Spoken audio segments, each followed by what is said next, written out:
ime je Marin Rogić, vlasnik sam hrvatskog kišobrana, brenda Hrvatski kišobran.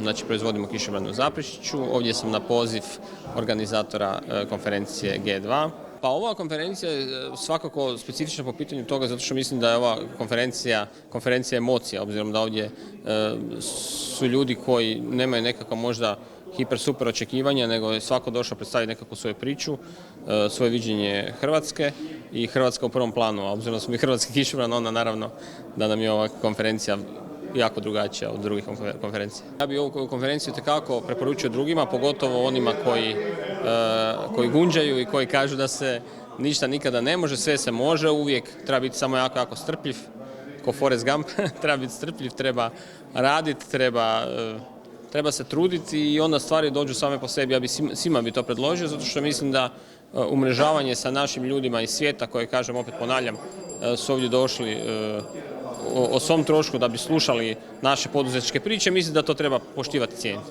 Pa poruka za kraj, Hrvatska je lijepa zemlja, prekrasna zemlja, za mene najljepša, vjerujem i za mnoge druge. Nemamo samo nogomet, nemamo samo lijepu obalu, što imamo, svakako jedno i drugo.